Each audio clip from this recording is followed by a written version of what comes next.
What's up, guys? My name's Brandon, and this past week was a pretty slow one, but at the same time, a pretty exciting one. And that's because Apple officially announced the date of their upcoming iPhone 13 event on Tuesday. And that date is the date that we've been hearing rumored for a while now, September 14th. But aside from that Apple event announcement, we really didn't see anything else major. I mean, we got a new beta update for the Apple TV with tvOS 15 Beta 9, and also one for the HomePod with HomePod OS 15 Beta 9, but that was it. No iOS, no watchOS, no macOS updates this past week, and we'll explain why near the end of this video and what we can expect to see next. But in this video, we're going to be discussing iOS and iPadOS 15 Beta 8 and how it's been running, what to expect next week, when we'll see the final release of iOS 15, and more. So let's go ahead and start off by going over some additional changes here in iOS 15 Beta 8 and also previous versions. So the first one has to do with messages and photos. So take a look at this photo over here on the left of me at a water park. So this is a photo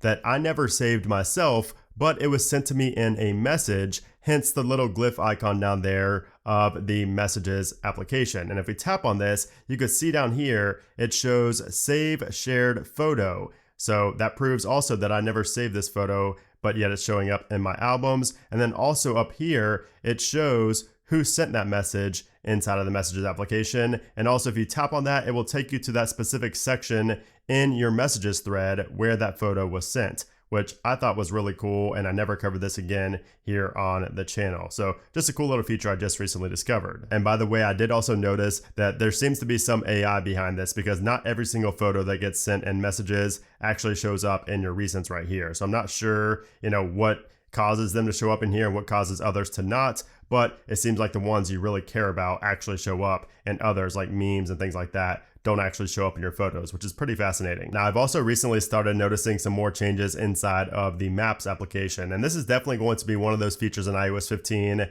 that is very underrated. There are a lot of changes in Maps, and I feel like a lot of people are just going to overlook a lot of the improvements here. And one thing I noticed is that when zooming in now, even in smaller cities and smaller states, you will see more detail on the Maps application. So before, it was really only just for like San Francisco, LA, New York, places like that. But now on the map, you can actually see more detail even in small cities. So maybe I picked too small of a city right here, but I did notice that other places like in Colorado, here in Florida, a lot of places just show much more detail now when you zoom in, especially when you're doing like the transit right here. It's like when you're doing navigation and you're zooming in on somewhere where you want to go, it shows the stores like more realistic than it did in past versions of iOS, and just seems like a lot of changes as well. And also I did notice that the Maps application, when you navigate somewhere and there's traffic ahead, it will zoom out and tell you how long you're going to be sitting in traffic. So it seems like just a lot of Waze features coming to Maps here in iOS 15, and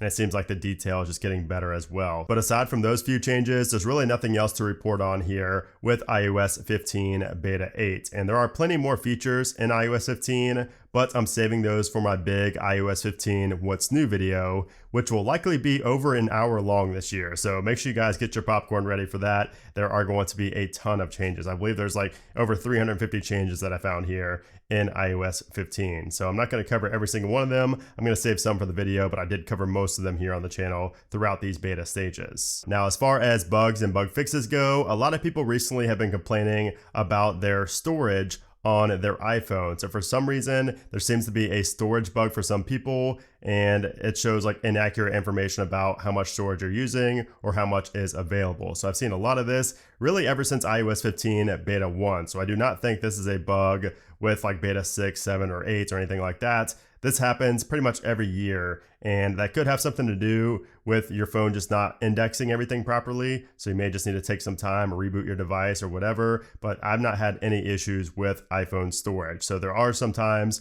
where it does show up inaccurate, but it will fix itself. That is not really a bug that's going to affect everybody. Another bug that I just had today is this weird UI bug inside of the weather application. So you can see there, it's tried showing like the effect for thunderstorms and like rain and being cloudy. I'm not sure what it was trying to show, but it was transitioning from one to the other, and it just showed this. And even when I went to another city and back, it still showed this. So for whatever reason, there seems to be an issue with the UI here in weather, when trying to transition from cloudy to raining or something like that. I'm not too sure what it was trying to do, but that was the result, and definitely looks very bugged out. And then of course we still do have issues with the notification center. So I did notice that notification center still has a really wide gap sometimes. So right now it's looking good, but sometimes, okay, there you go.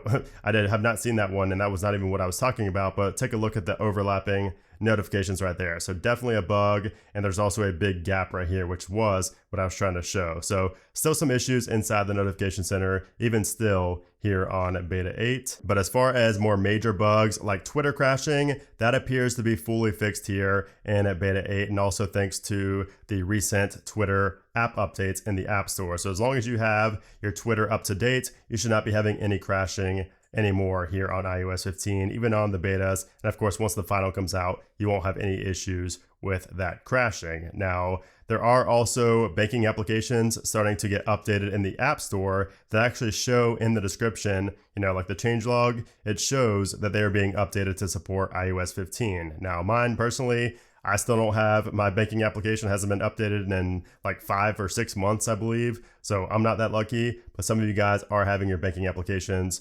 updated to support iOS 15, which is a great sign, and also a great sign that shows we are very close to an official release. Now, as far as performance goes, performance has been excellent here on beta 8, and I talked about this in my last follow-up video last weekend, last Saturday, but I really don't have anything to complain about except for the notification center and just random UI bugs like here in weather, which really is not a big deal. Really, my only issue I have right now has to do with the notification center and notifications overlapping and that big gap right there, because it can be annoying. But other than that, I really don't have too much to complain about here. I mean, it's been pretty great on beta 8 on both my iPhone and on my iPad. So overall, I'd say performance is great, and I really cannot wait for the RC build, which should improve on that even more. And hopefully those notification bugs go away with that RC release. And as far as battery life goes, battery life is the best it's been on iOS 15 so far, as expected. I mean, every time you have a beta, the next one should be better in theory with battery life, and it's been pretty great here on iOS 15 beta 8. So I'm gonna go ahead and take this out of dark mode so you guys can see better.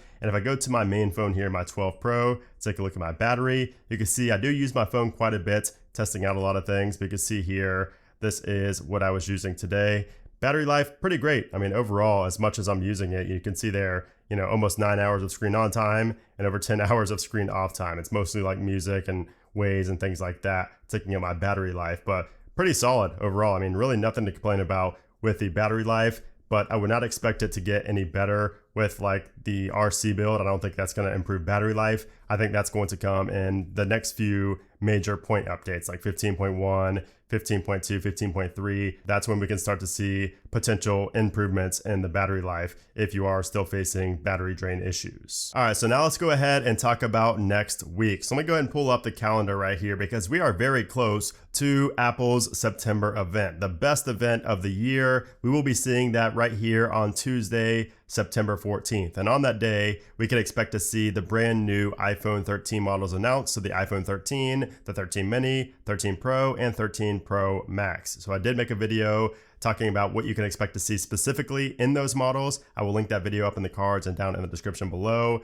And also at this event, we can expect to see the new Apple Watch Series 7, which will now have more flat edges, a redesign of the Apple Watch, which should be pretty nice. We also might be seeing new AirPods, so the AirPods 3, which are the AirPods Pro style. They look like the AirPods Pro, but they don't have noise cancellation or transparency mode. And we also could be seeing a new iPad at this event as well. So it's looking like it's going to be a very packed event right here on Tuesday the 14th. And also, as you guys should know, I will be going live on the 14th here on my YouTube channel. So make sure you guys join that live. It's always a ton of fun, and I will be live a couple of hours before the event starts so we can hang out and kind of talk predictions, and you guys can see the reaction when that gets announced and things like that as well, which is always a blast. And as far as iOS 15 goes, we should be expecting to see the iOS 15 RC build get released after the event on the 14th. So we are likely going to be seeing an iOS 15 RC on the 14th.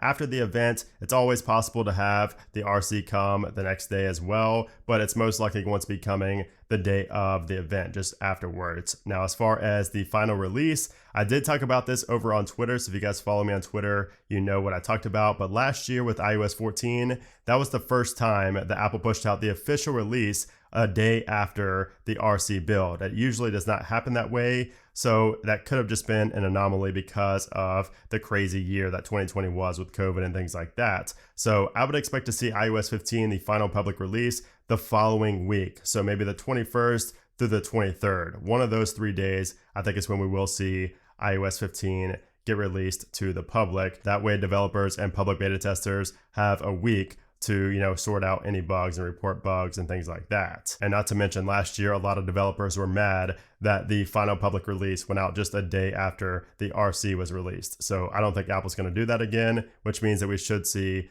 iOS 15 the same week that we get those iPhone 13s, which should be right here on the 24th. That's when we're expecting to see the iPhone 13s arrive in stores. But anyways, guys, there you have it. This is the end of the iOS 15 beta cycle. We are going to be seeing the RC, and then we're going to be moving on to iOS 15.1 betas most likely. So be on the lookout for that. Of course, I will have a ton of coverage coming here on the channel. If you guys enjoyed this video and you enjoy these weekly roundup videos, these follow-up videos, I would appreciate if you gave this video a thumbs up. And of course, make sure you subscribe for a ton of iOS 15 and iPhone 13 content coming very, very soon. And also make sure you join that live stream on Tuesday. But anyways, guys, thanks again for watching, and I'll see you soon.